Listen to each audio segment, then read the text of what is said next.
now and press the bell icon. Never miss an update.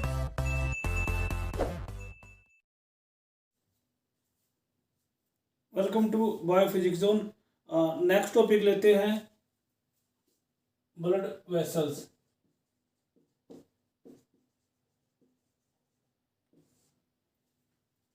काफ़ी important topic है। इसके अंदर आपको आर्टरीज और वेन्स के अंदर का एक डिफरेंस देखने को मिलता है कई बार बोर्ड्स एग्जाम के अंदर। ठीक है, अब ब्लड वेसल्स की अगर हम बात करें तो बेसिकली हम क्या करते हैं, एक तो आर्टरीज, वेन्स और कैपिलरीज।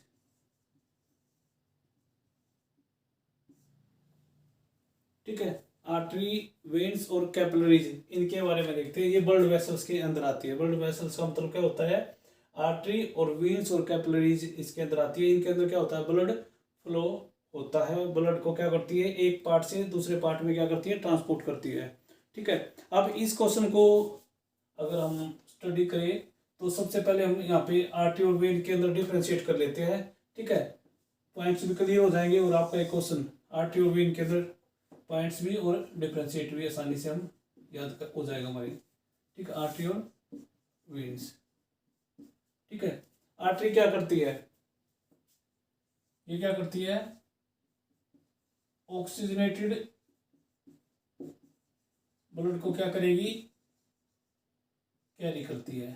ठीक है, आर्टरी क्या करती है, ऑक्सीजनेटेड ब्लड को कैरी करती है। वेन्स क्या करती है, नंबर वन, ये क्या करती है, it carry D oxygenated blood. ये डी ऑक्सीजनेटेड ब्लड को क्या करती है, कैरी करती है वेन। ठीक है, जो नेक्स्ट आएगा इसका आर्टरी का, इट कोलेक्ट्स ऑक्सीजनेटेड ब्लड। ये क्या करेगी, ऑक्सीजनेटेड ब्लड को कोलेक्ट करेगी फ्रॉम, कहाँ से, हार्ट से, and supply to all parts of body. Okay, artery क्या करेगी, ये क्या करेगी, व्हेन, जब हार्ट क्या करेगा, ब्लड को पंप करेगा, मतलब डी ऑक्सीजनेटेड ब्लड को ऑक्सीजनेटेड ब्लड के अंदर चेंज कर देगा, तो उस ब्लड को आर्टरी कैरी को लाएगी और हर एक पार्ट्स जो बॉडी का है, ऑर्गन सेल्स, वहां तक क्या करेगी, उसको पहुंचा देगी, हर एक पार्ट्स ऑफ द बॉडी तक पहुंचा देगी। ठीक है, अगर हम बात करें वेन्स की, वेन्स क्या करती है, इसका उल्टा होता है, it collects deoxygenated blood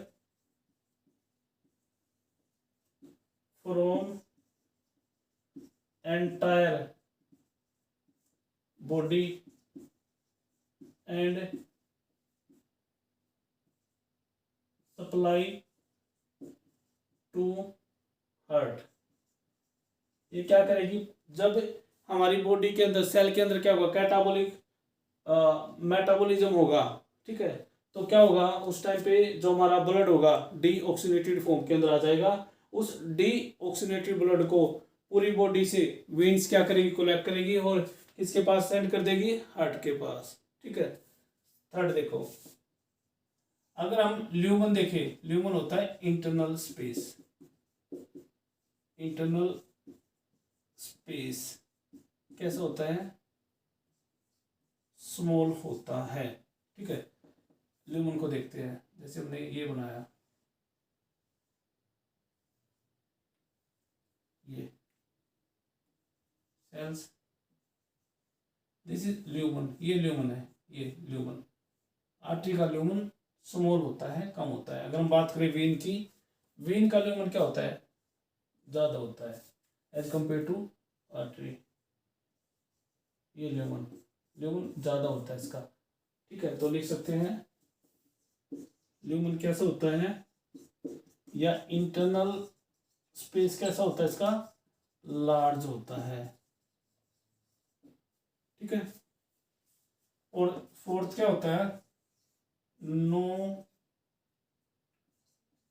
wall is present. कोई वॉल प्रेजेंट नहीं होती है किसके अंदर, आर्टरी के अंदर। वेन के अंदर क्या होता है, walls are present, walls present होती है। ओके, इसके अंदर जो ब्लड फ्लो करेगा, ब्लड फ्लो कलर कैसा होगा उसका, रेडिश। कैसा कलर होगा, रेडिश कलर होगा उसका। ठीक है, और वेन के अंदर जो ब्लड फ्लो करेगा, ब्लड फ्लो करेगा वो कैसा होगा, ब्लूइश होगा, ब्लूइश कलर होगा। ओके, सिक्स्थ क्या होगा, इन ऑल आर्टरीज, हर एक आर्टरीज के अंदर क्या होगा, ऑक्सीजनेटेड ब्लड फ्लो करेगा, किसको छोड़ के, एक्सेप्ट किसको, पल्मोनरी आर्टरीज,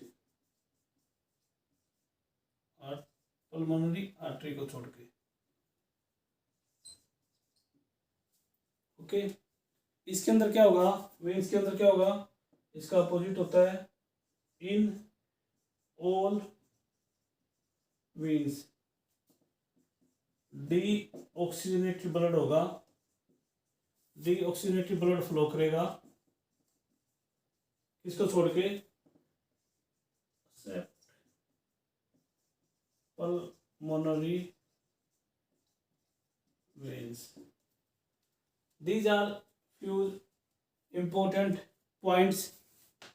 हमने आर्टरी और वेन्स के बीच में कुछ पॉइंट्स बताए, उसके बाद उनको डिफ्रेंशिएट किया उन पॉइंट के ब्याह पे। ठीक है, अगर क्वेश्चन आए आर्टरी, तो आर्टरी के बारे में ये जो मैंने आपको 6 पॉइंट मेंशन किए ये आपको राइट डाउन कर देने हैं। ठीक है, अगर वेन्स के अंदर आए, वेन्स के बारे में कैरेक्टरिस्टिक पूछे तो आपको ये पॉइंट्स राइट डाउन कर देने हैं। ठीक है, अब यहाँ पे हमारे 3 क्वेश्चन होते हैं, एक तो आर्टरी के बारे में, एक वेन्स के बारे में, जो थर्ड होता है हमारा डिफ्रेंशिएट बिटवीन आर्टरीज और वेन्स। ठीक है, एक बार फिर स्टार्टिंग से देखते हैं। आर्टरी के अंदर क्या होता है, ऑक्सीजनेटेड ब्लड कैरी होता है, फ्लो करता है। ठीक है, या ये कह सकते हैं आर्टरी ऑक्सीजनेटेड ब्लड को कैरी करती है। वेन्स क्या करती है, ये क्या करती है, डी ऑक्सीजनेटेड ब्लड को कैरी करती है। ठीक है, आर्टरी क्या करेगी, ये क्या करेगी, ऑक्सीजनेटेड ब्लड को क्या करेगी, लेगी हार्ट से, और उसके बाद क्या करेगी, आर्टरी क्या करेगी, सप्लाई कर देगी हर एक पार्ट ऑफ द बॉडी। ठीक है, और वेन्स क्या करती है, ये क्या करेगी, कोलैप्स करेगी, कैसे, डी ऑक्सीजनेटेड ब्लड को पूरी बॉडी से। आफ्टर बॉडी के अंदर क्या होगा, जब हर एक सेल के अंदर मेटाबॉलिज्म होएगा तो हमारा ऑक्सीजनेटेड ब्लड चेंज हो जाता है, डी ऑक्सीजनेटेड ब्लड के अंदर, उसको क्या करेगी, हार्ट के पास भेज देगी पंपिंग के लिए। ठीक है, मतलब हमारा डीऑक्सीजनेटेड ब्लड चेंज हो जाएगा किसके अंदर, ऑक्सीजनेटेड ब्लड के अंदर। जो इसका ल्यूमन होता है, ल्यूमन हमने बताया इंटरनल स्पेस इसका क्या होता है, स्मॉल होता है। ठीक है, इसका कैसा होता है, लार्ज होता है। इसके अंदर कोई वाल नहीं होती है, इसके अंदर वाल होती है। इसके अंदर ब्लड जो फ्लो करेगा वो कैसा कलर होगा, रेडिश कलर का होगा। इसके अंदर कैसा होगा, ब्लूइश कलर का होगा। ठीक है, ऑल आर्टरी, हर एक आर्टरी कैसी होती है, और क्या करेगी, ऑक्सीजनेटेड ब्लड को कैरी फ्लो करेगा उनमें से। लेकिन जो पल्मोनरी आर्टरी होती है, पल्मोनरी वर्ड होता है, हमने आपको पहले भी बताया था, लंग्स के लिए यूज करते हैं। ठीक है, इसके अंदर क्या होगा, सभी वेन्स क्या करती है, डी ऑक्सीजनेटेड ब्लड को कैरी करती है, किसको छोड़ के, एक सिर्फ पल्मोनरी वेन्स को छोड़ के। इसके बाद एक लास्ट इंपॉर्टेंट पॉइंट्स और आता है इसके अंदर।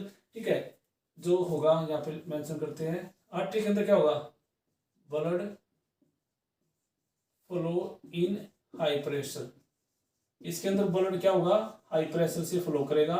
ठीक है, और वेन्स के अंदर क्या होगा, blood flow in low pressure. ठीक है, इसके अंदर क्या होगा, ब्लड लो प्रेशर से फ्लो करेगा। ठीक है, these are the few important points for arteries और वेन्स, और यहाँ पे हमने डिफ्रेंशिएट भी किया इन पॉइंट्स के ब्याह पे। अब जो लास्ट आता है ब्लड वेसल्स का पार्ट्स, वो क्या है, कैपिलरीज। इसको देखते हैं, फिर आपका ये वाला टॉपिक क्या हो जाएगा, कंप्लीट हो जाएगा। कैपिलरीज देखते हैं, कैपिलरीज क्या होती है।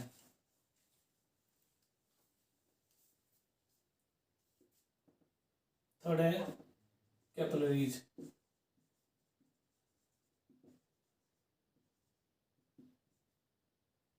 कैपिलरीज कैपिलरीज क्या होती है, बिल्कुल फाइन। ये कैसी होती है, जैसे हेयर होते हैं ना, बिल्कुल लाइक फाइन हेयर, ठीक है। या इनको कह सकते हैं टिनी वेसल्स होती है ये, ठीक है। कैपिलरीज क्या होती है, जैसे हेयर होता है उस जैसी, बिल्कुल फाइन हेयर जैसी, और टिनी वेसल्स भी कहते हैं, बिल्कुल बारीक होती है ये, ठीक है। ये क्या करती है, it connects arteries and veins. ये क्या करती है, आर्टरी और वेन्स को क्या करती है, कनेक्ट करती है, ठीक है। इसको समझने के लिए एक एग्जांपल लेते हैं, ठीक है। सपोज करो ये कोई बॉडी का ऑर्गन है, यहाँ पे कोई बॉडी का मैंने क्या किया, ये कोई टिश्यू या ऑर्गन लिया मैंने, ठीक है। टिश्यू और ऑर्गन यहाँ पे लिया, ठीक है। सपोज करो ये आर्टरी है, यहाँ पे आर्टरी आई है, ये आर्टरी, ठीक है। ये क्या है, आर्टरी, इसमें क्या है, ये ब्लड है, ठीक है। ये आर्टरी, ठीक है। ये आर्टरी, इसके अंदर क्या है, ब्लड फ्लो हो रहा है, ठीक है। ये आर्टरी क्या हो रही है, इस टिश्यू या ऑर्गन तक आया, ठीक है, यहाँ पे आ गया, ठीक है। इस आर्टरी ने क्या किया, ऑक्सीजनेटेड ब्लड को यहाँ पे इस टिश्यू या ऑर्गन के अंदर सेंड कर दिया। अब देखो क्या होता है, सेल क्या करती है, टिश्यू की फॉर्मेशन करती है, और टिश्यू क्या करता है, मिलके क्या होता है, ऑर्गन, और ऑर्गन क्या होता है, हमारी बॉडी की फॉर्मेशन करती है, ऑर्गन सिस्टम की फॉर्मेशन होती है, ठीक है। अब इस टिश्यू या ऑर्गन के अंदर क्या होगी, सेल्स होगी। ये किससे मिलके बना होगा, अब इन सेल से मिलके बनेगा ये, ठीक है। अब ये आर्टरी इन सेल के पास तो नहीं जाएगी, अब ये जो आर्टरी है ना, डिवाइड हो जाएगी यहाँ पे, ऐसे ऐसे कैपिलरी के अंदर ऐसे ऐसे डिवाइड हो जाएगी, यहाँ पे ऐसे डिवाइड हो जाएगी ये, ठीक है। और क्या करेगी, हर एक सेल के अंदर क्या करेगी, ब्लड को सप्लाई कर देगी, ठीक है। तो आया समझ में, कैपिलरी क्या कैसे काम करेगी। यहाँ पे आर्टरी क्या करेगी, ये हमारा टिश्यू ऑर्गन के यहाँ पे यहाँ तक आया, ठीक है। उसके बाद ये टिश्यू ऑर्गन किससे मिलके बनेगा, सेल से मिलके बनेगा। अब हर एक सेल के पास आर्टरी तो जाएगी नहीं, आर्टरी डिवाइड हो जाती है कैपिलरीज के अंदर, ठीक है। और यहाँ पे ये कैपिलरीज की हेल्प से हर एक सेल के अंदर जाएगा, ठीक है। अब यहाँ पे क्वेश्चन थोड़ा सा देखने का ये बनता है, ठीक है। जब यहाँ पे अब सेल के अंदर क्या होगा, हमारा ऑक्सीजनेटेड ब्लड चला गया, तो क्या होगा, सेल क्या करेगी, कैटाबॉलिज्म करेगी, क्या करेगी, सेल कैटाबॉलिज्म करेगी। अब कैटाबॉलिज्म होने के बाद क्या होना है, डीऑक्सीजनेटेड ब्लड होना है। अब इस डीऑक्सीजनेटेड ब्लड को यहाँ से वापिस भी तो जाना है ना, ठीक है। तो क्या होगा, ये जो डीऑक्सीजनेटेड ब्लड होगा यहाँ पे एक्टिविटी होने के बाद, इसको कौन करेगा, यहाँ पे वेन्स को क्या करेगी, वेन्स लेके जाएगी, मेन वेन्स। इस वेन्स को कौन भेजेगा, हमारी कैपिलरीज, क्या भेजेगी, कैपिलरीज। तो हम ये कह सकते हैं कैपिलरीज हमारी क्या करेगी, ऑक्सीजनेटेड और डीऑक्सीजनेटेड ब्लड को क्या करेगी, ट्रांसपोर्ट कर देगी, पहुंचा देगी, ठीक है। इसको टिश्यू फ्लूइड भी बोलते हैं, क्या बोलते हैं, टिश्यू फ्लूइड बोलते हैं, ठीक है। लिम्फ को क्या बोलते हैं, टिश्यू फ्लूइड बोलते हैं। हमारी बॉडी के अंदर क्या होता है, एक सिस्टम होता है लिम्फेटिक सिस्टम, क्या होता है, लिम्फेटिक सिस्टम होता है। और उस लिम्फेटिक सिस्टम के अंदर क्या होता है, लिम्फेटिक वेसल्स होती है, क्या होती है, लिम्फेटिक वेसल्स होती है। इन लिम्फेटिक वेसल्स के अंदर ये फ्लूइड क्या होता है, टिश्यू फ्लूइड क्या होता है, फ्लो करता है, ठीक है। अगर हम इसका स्ट्रक्चर देखें, ठीक है, इसके कंपोजिशन देखें, तो ये बिल्कुल सिमिलर होता है, सिमिलर एज इसके प्लाज्मा के, जैसे प्लाज्मा होता है बिल्कुल ऐसा होता है। लेकिन इसके अंदर क्या होता है, लिम्फ के अंदर क्या डिफरेंस पाएगा, बिल्कुल प्लाज्मा जैसा होगा, लेकिन क्या डिफरेंशिएट होता है इसके कंपैरिजन में, एक तो ये कलरलेस होता है लिम्फ, और इसके अंदर क्या होते हैं, लेस प्रोटीन होते हैं, ठीक है। लिम्फ बिल्कुल प्लाज्मा जैसा होता है, लेकिन लिम्फ के अंदर क्या डिफरेंस मिलेगा, ये कलरलेस होता है प्लाज्मा के कंपैरिजन में, और इसके अंदर लेस प्रोटीन होते हैं, प्लाज्मा के अंदर ज़्यादा होते हैं, ठीक है। अब इसके फंक्शन की बात करते हैं। लिम्फ भी क्या करता है, ट्रांसपोर्ट करता है, किसका, मटेरियल्स का, सब्सटेंस का, ठीक है। And press the bell icon. Never miss an update.